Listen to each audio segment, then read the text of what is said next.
What's more important, winning or having fun? That is what we are going to be discussing in this week's podcast at the FFF. Chaddy, initial thoughts without giving too much away, mate? For me, does it come hand in hand? Oh, nice. Class. What about you, James? I think it comes hand in hand. Oh, interesting. Well, let's see what we think in Judge Jonny's court. So I'm going to give these two an opposing statement and they have to fight that corner. But before we go to the court, I need to change. Welcome to Judge Jonny's court, and today we have two opposing statements that the gents are going to read for the very first time in a moment, and they are then going to fight that corner no matter what it says, whether they agree with it or not. James, Chaddy. Sorry, that wasn't the best roll. James, can you please kick us off and read your statement? Yeah. Winning equals fun. When you win, everyone enjoys themselves. Goes hand in hand. Coaches should play to win at all costs, even if some children don't play. If the team wins, subs still have fun. Cool. Interesting. Luke Chadwick, can you please read yours? All that matters is having fun. When kids play, they should be laughing, smiling and learning. Winning doesn't matter. Coaches playing to win are a disgrace and they are killing grassroots football. Wow. Nice. That's hard-hitting stuff. Two interesting statements. Sorry, I've got a lot of hair on my face. James, I'd like you to be put on the stand first. So, Chaddy, you can go after James after he says his opening statement and tells us a little bit more. Absolutely. Go, James. So, winning equals fun. It's an easy equation, to be honest, because the first question that anyone asks after a match is, what was the score? And quite rightly, because children, if you say, do you want to win or do you want to lose the game? They're going to say, yeah, I want to win. Does it make it more fun? Yeah, absolutely, because they come home, they talk about the goals they scored or their teammate scoring a great goal. Everyone loves winning. There's no argument against that. So good luck, to be honest. But even the subs, they stand on the side of the pitch cheering on their team. Even if they don't get any minutes during the game, doesn't matter, because they just spend the whole time celebrating, which couldn't be much more fun, if you ask me. Cool. Interesting. Probably the first question I'd like to ask is, in your mind, can you not have any fun playing football unless you win? I think it's going to really limit the fun that you're going to be able to have, because nobody likes losing, do they? Even game of Monopoly at Christmas. You get the Monopoly board out, you come last, you're fed up. It ruins Christmas. Christmas is over. Which I think is a great example, to be honest. I just think that everyone loves winning. Why wouldn't you want to win something? But can you not find enjoyment in an activity without sort of winning it? For example, I don't know, a 5-6-year-old child playing their first ever football game, going there really excited, playing the game. They don't win the game, they might lose the game, but they can't have enjoyed that and had a really positive experience doing something for the very first time. I agree that definitely children will have an element of fun and enjoyment, but I think what then kills it at the last minute is then the fact that they haven't won. So yeah, you can go out and really enjoy yourself running around, big smile on your face, but then you get to the end of the game, the referee's whistle goes, and if you've lost, you just sink to your knees and you're disgraced in every single way. And do you think does that come from the coach, like the way you're talking there, like winning means everything, and that probably, I'd say, when a child first starts playing football comes from the coach, the adult that's involved, and if that was sort of done a little bit differently, do you think that you could potentially have more fun if you don't win the game? I think the coach's job is actually to instill those winning values into the children, because they're going to go through their life just enjoying everything more and more. So when they go into their careers, they get promoted at work, they're winning. They go into school and they get the best score on the maths test, they're winning, and they're going to carry that forwards with them. If we're teaching them to be a loser, then I don't think that's setting them up for success in any way. Okay. I don't think I've got any more questions. Okay, fair enough. Luke, can you please remind the court of your opening statement, and James, can you please put them on the stand? All that matters is having fun. When kids play, they should be laughing, smiling and learning. Winning doesn't matter. Coaches playing to win are a disgrace. They are killing grassroots football. So in my opinion, starting to play football as a child, all you want to do is have fun. You're not thinking about winning or losing. You want to run around with your friends, chase the ball about and just enjoy yourself. The coaches that sort of want to win the game, all they should be putting on is fun, inclusive, training sessions and games for the children. It shouldn't be about winning or losing. Simples. No quoting, compare the meerkat.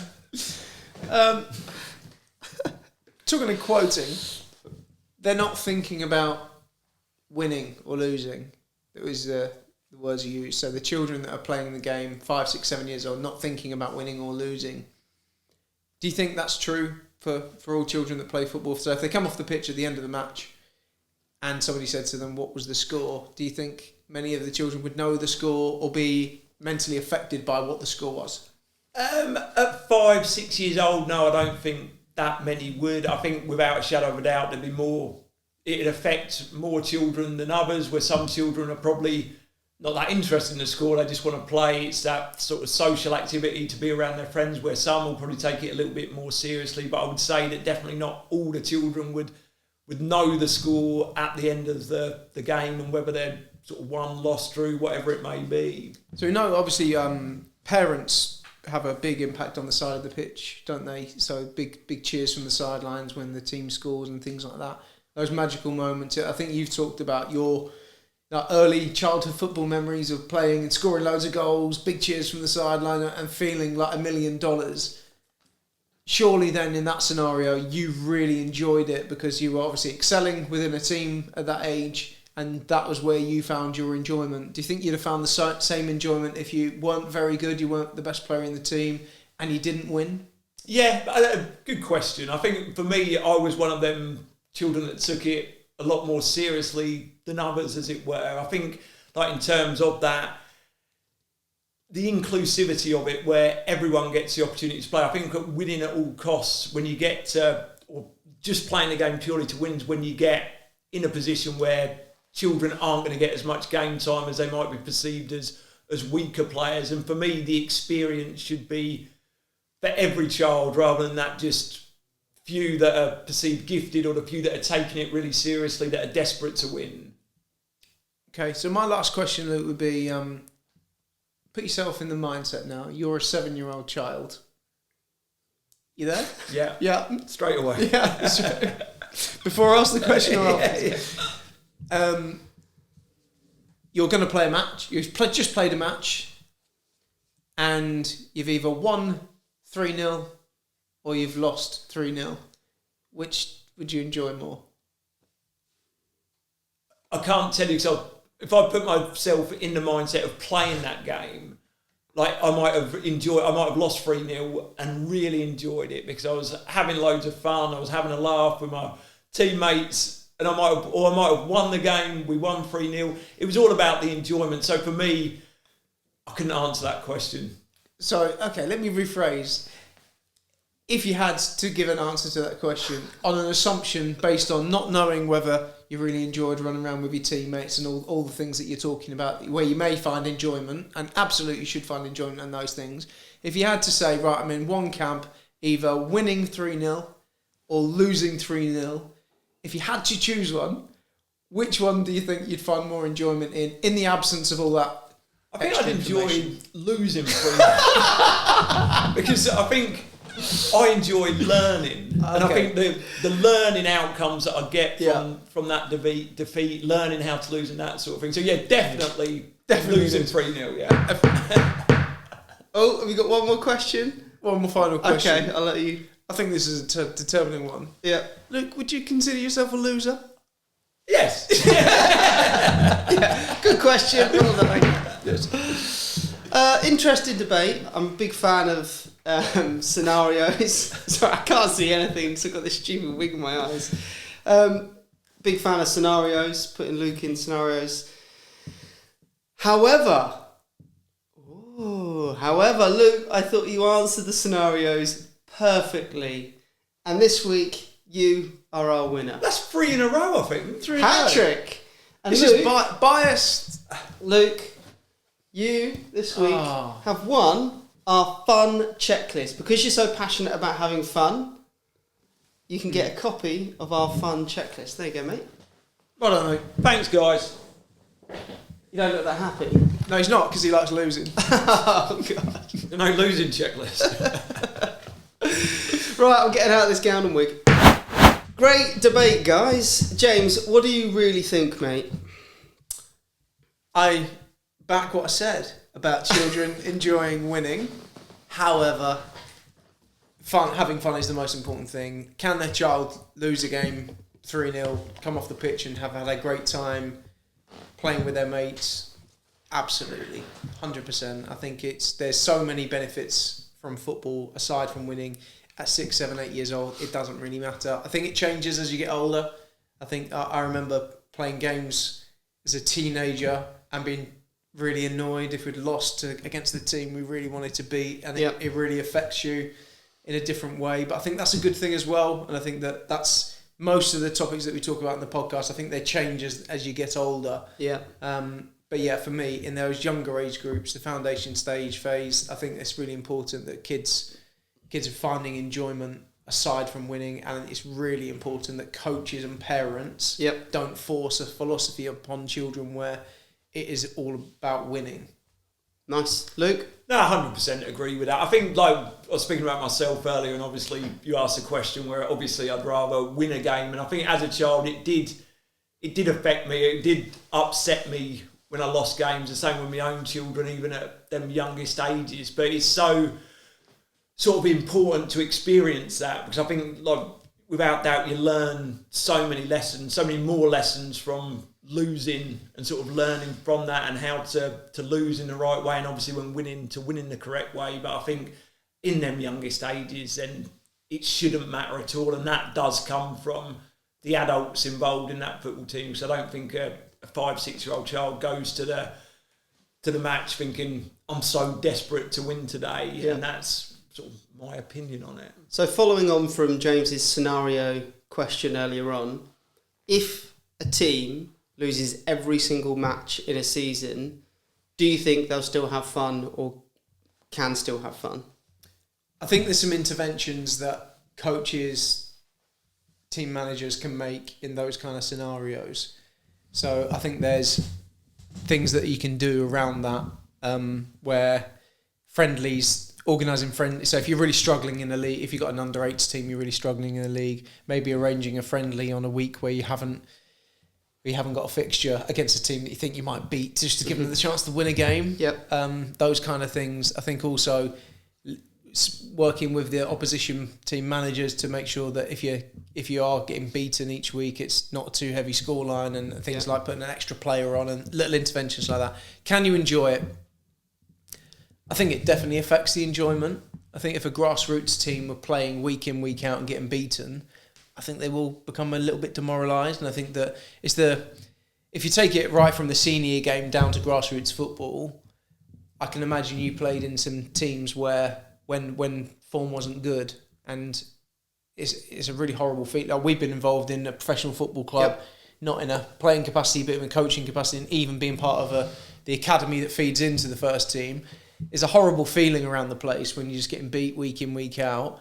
There's a version of that comes down into grassroots football, but you must have experienced that, Luke, where there's just the atmosphere, the kind of, it is different within the professional game. Oh, without a doubt, I think it's people's professions, people's livelihood are on the line, and obviously when you're getting beat every week, the fans are sort of turning against you a little bit, and sort of hearing that, there's just in a professional environment, as you guys will know, negativity just sweeps over the whole place, and it's not whatever your role within the club, it's not a nice place to go to work. I think, like, within sort of grassroots football, to like your original question, I think it is really hard for even young children to keep enjoying it on the same level if they are getting beat on a weekly basis. I think the county FAs now do a much better job with that, because they see sort of the results rather than it being a league, but then move the teams into different standard of players that they're playing against, so they know that it is more evenly matched. But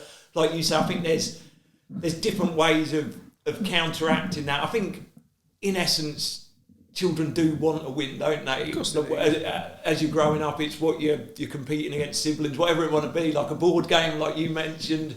You want to win what you're doing, and I think it's how you manage those expectations as adults within them children, which allows them to really develop and sort of fall in love with playing football and continue enjoying it, regardless if they are winning or losing. I remember when JP, one of our Football Fun Factory head coaches, came to the office a few weeks ago. I think he'd listened to one of our podcasts where we, the topic was different, but we touched on kind of winning and how children may feel about winning and losing.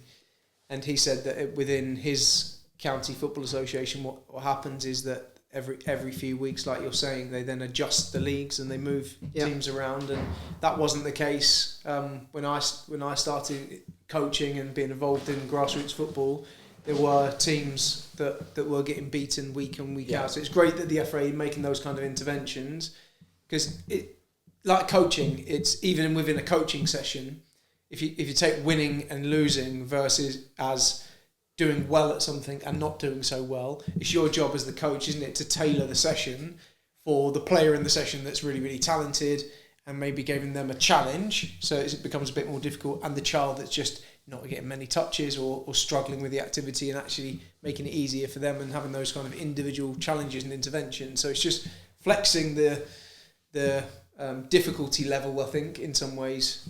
So I think we're all in agreement that if they're losing every week, it's hard to have fun every week, and it can be demoralising. What about if you flip that on its head and you're winning every week? Does that guarantee that you have fun?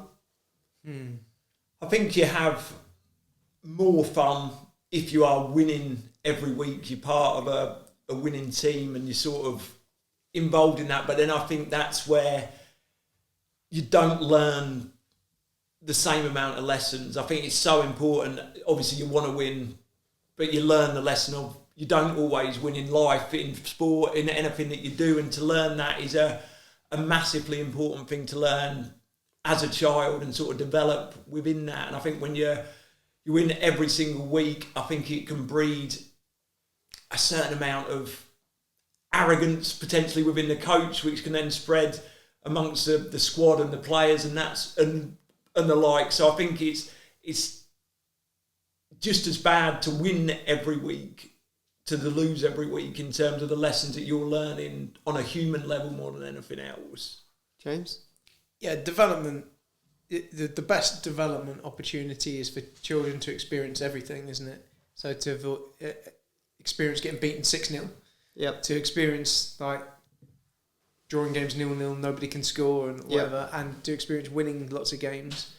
So balance is quite often always the answer, really. But when it comes to development, like if you're winning every week, then you'll be making mistakes within the game that effectively aren't punished. And that's the great thing, isn't it? That when you're up against a really difficult opposition and you make that mistake and the opposition score, as much as that feels bad at the time, it's brilliant because you learn from that.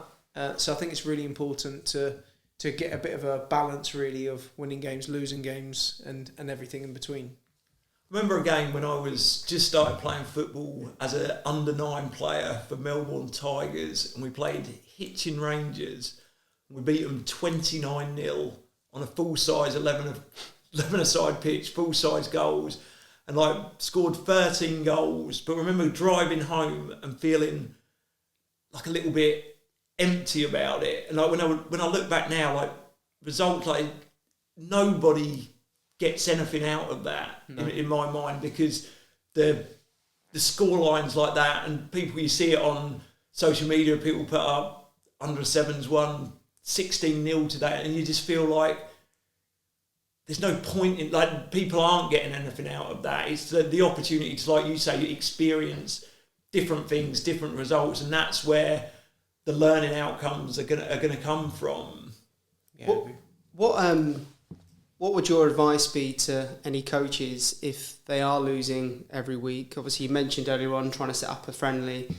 I agree with that. I think it's a good idea. Can be a backfire if you end up losing. But I think, what would your advice be to anyone that their team is struggling to find a level where they can get results and win games, which obviously we know may impact then their enjoyment, but how can you create that fun environment, make sure all the children are having fun, even if they're losing every week? Probably work on the back four, keep the ball in the corner in the last minute. Great advice. Improve team compactness. Set plays were great. And question whether the goalkeeper is the right choice. Not those things. I think there's a real opportunity to.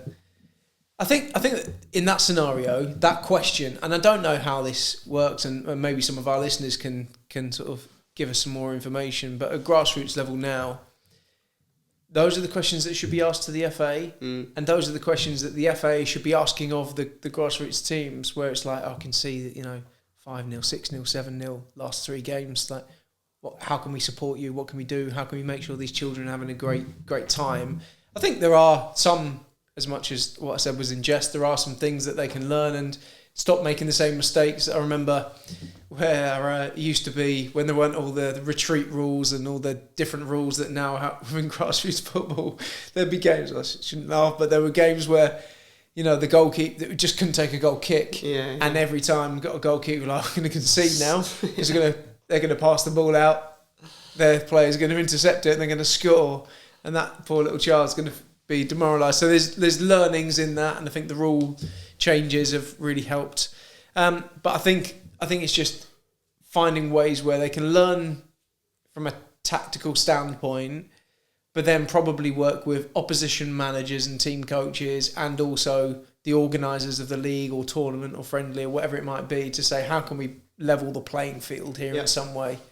What do you think, Chad? I think like within that, that does happen quite a lot. I think that's what the FA are trying to do, in level the playing field, because all you want to see as adults, as county FAs, as coaches, as parents, is your child not lose enjoyment within the game because they're getting beat every week. I think obviously a massive part of it is the environment that the coach would build for the children whenever they come to a game, whenever they come to training, to make it enjoyable, because the more fun they're having, even if they're getting beat every week, they can still find outcomes. There can still be different ways of winning within that session, within that game, if it's not winning the actual game within the result. So I think it's all about the environment and being supported by, like you say, the FAs, which I think they are really trying to do to level the playing field in terms of the ability levels of the teams. Yeah, I think my top tip is similar to that, in the sense of when you're coaching, rather than the focus being around the result and what happens to the scoreline, it's trying to find little moments where they can win. And that might actually not be result driven, but actually effort based. So can you try your best? And if the coaches are celebrating things like that, it creates a mini win for that child and helps create that really good environment that means even if they are losing every week, they are still getting some form of joy and success within that. But really interesting topic. I know we could talk about it all day, but we've got everybody's favourite part of the podcast coming up. Cannot wait. Any ideas, Luke? Luke's questions? Close enough. Johnny's quickfire questions. My quickfire question for you this week, Luke Chadwick, is what was your pre-match meal before a big game? Pre-match meal? In my later days, it would just be the usual pasta, sauce, bit of chicken. That was it. Nice. Nothing exciting. When I was a kid, I always used to have the same thing. So I read in a magazine, it was what Alan Shearer had for his pre-match. So I used to have chicken and beans, but also, I had my own little spin on it, a bowl of Kellogg's Lucky Charms. So I just wanted to bring me a little bit of luck. They were little corn pieces with tiny marshmallows in. They were really nice, to be fair. Red box. Yeah, you're correct. My question is going to be around Cadbury's Lucky Charms. They're magically delicious. Great. No, not Cadbury's.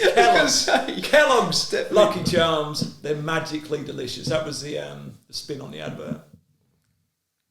You can still get them today in American supermarkets. They're in UK supermarkets now, yeah. Oh, really? Yeah.